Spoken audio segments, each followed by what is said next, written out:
जैसे ही जाने लगे तो गौकर्ण जी ने समझाया, देखो शिक्षा उसी ने दी जो संत का प्रसाद था कि पिताजी इस संसार में सुखी नहीं है कोई, ना इंद्र सुखी है ना चतुरानंद ब्रह्मा। देखने में हमें सुखी सब लगते हैं, ये देखने के सुख है संसार में, इनको देख सकते हैं। पिताजी ये देह के रिश्तों को छोड़िए, हम दो चीज में बंधे हुए हैं, ममता और अहंता। हमें कष्ट किससे होता है? जिससे अपन प्रेम करते हैं। अरे आए दिन मरते हैं, पेपर में पढ़ते हैं, अपन नाश्ता कर रहे हैं और एक दूसरे से चर्चा कहते हैं भैया बहुत मरी है, कम बता रहे हैं, थोड़ा जलेबी खाइए कितनी अच्छी लग रही है, और पेपर पढ़ रहे हैं, कोई दुख नहीं है। पर जैसे उसी खबर में पता लगा कि फलाने गांव के आदमी भी सफर कर रहे थे भैया, और जैसे ही आपको पता लगा तो आपको कष्ट होने लगा। क्यों भैया? दूसरे वाले भी इंसान थे। तो हम जिससे प्रेम करते हैं और उससे ही हमें कष्ट होता है।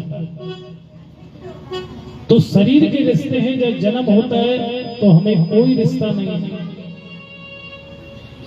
जैसे ही बड़े हुए तो माँ कहना सीख गए, माँ ने हमें ज्ञान कराया, ये बेटे तुम्हारे पिता हैं, पिता से प्रेम हो गया। पिताजी ये संसार ट्रेन की तरह है, जैसे आपने सीट बुक करवाई और आप जाकर के रेल में बैठ गए, इसी प्रकार आज आपने जहां जन्म लिया है, जहां कई जन्म लेके चले गए वकुल में, और जैसे ही अपन रेल में चलते हैं तो अपने सीट मिल जाती है, और अगल बगल में जो बैठे हैं उनसे राम राम श्याम होकर पहचान हो जाती है। इसी प्रकार जन्म होता है व्यक्ति का किसी घर में, माँ से पहचान हो गई, पिता को याद दिला दिया, धीरे धीरे करके चाचा ताऊ इनसे जुड़ते चले गए। अब जो पुराने यात्री थी वो उतरते जा रहे हैं, जिसकी स्टेशन आई वो उतरेगा और नए नए यात्री आते हैं। आज दादाजी हैं जो कब तक रहेंगे पता नहीं, चले गए। अब जो दूसरों को पिता कहते थे आज वो खुद पिता बन गए, शादी हो गई, एक नया मेहमान आ गया घर में, धीरे करके आगे और ट्रेन बढ़ी तो बच्चे होने लगे। जो पुराने यात्री थे वो उतर रहे हैं और नए नए यात्री इसमें सफर करते जा रहे हैं, क्योंकि इसका नाम है संसार। ये सरकता है। कब बच्चे थे बचपन खत्म हो गया, सरक गया। कब युवा हो गए वो भी चला गए, खिसक गए। विवाह शादी हो गए, बच्चे हो गए, धीरे धीरे करके बुढ़ापे में आ गए, जवानी खिसक गई।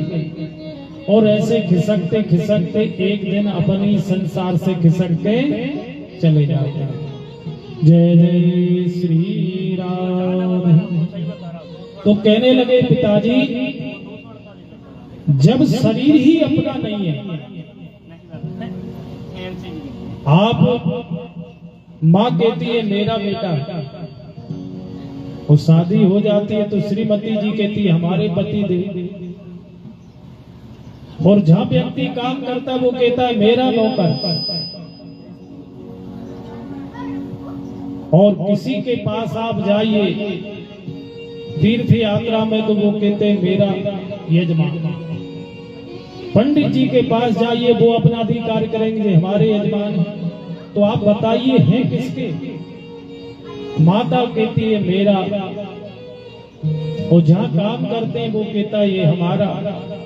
और जंगल के जानवर भी देख रहे हैं कि एक ना एक दिन बनेंगे तो हम भी गुलाब जामुन की तरह इनको भोग लगा जाएंगे, हमारा भोजन। एक व्यक्ति पे कितने लोगों का अधिकार है, और अपन समझते हैं कि ये मेरा, क्योंकि जब शरीर ही हमारा नहीं है तो इस पे अधिकार करना व्यर्थ है। जब शरीर ही अपना नहीं है, माता पिता के द्वारा ये शरीर प्राप्त है, मरने के बाद भी ले जाने वाले ठिकाने वाले भी दूसरे ही रहेंगे। फिर अभिमान किस चीज का? जन्म देने वाले भी दूसरे, ले जाने वाले भी दूसरे, रिश्ते बने थे यही और यही मिट जाते हैं। पिताजी ये घर गृहस्थी में पढ़ के तो आपने बहुत देखा, अरे राग करके तो बहुत देखा आपने, अब बैराग बन के देखिए। दो प्रकार के राग हैं। बैराग अर्थात सब चीजों से राग से हटके। अपन कहते ना ये फलाने राग गाता ही रहता है, जब इसके पास पहुंचो तो घर गृहस्थी के रागों से जो त्याग करके संत लोगों के पास जाइए। कल का भोजन नहीं है तो भी अपना जीवन मस्त।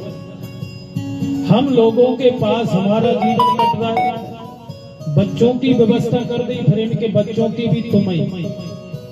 जैसे गधा पूरे जीवन ढोता है भार, तो जब वो बूढ़ा गधा हो जाता है, कोई काम का नहीं बचता, तो कुमार फ्री में नहीं खिलाएगा, उसे घर से निकाल देगा। इसी प्रकार अपना जीवन भी उसी गधे की तरह है, सबका ठेका लेके चल रहे हैं। इसी प्रकार मनुष्य का जीवन प्राप्त करके भगवान का भजन नहीं करा तो पिताजी सब बेकार। समझ में आ गई आज पंडित जी को 60 वर्ष की उम्र कि बेटा यही बात उस जिस संत जी ने बताई थी, पर समझ में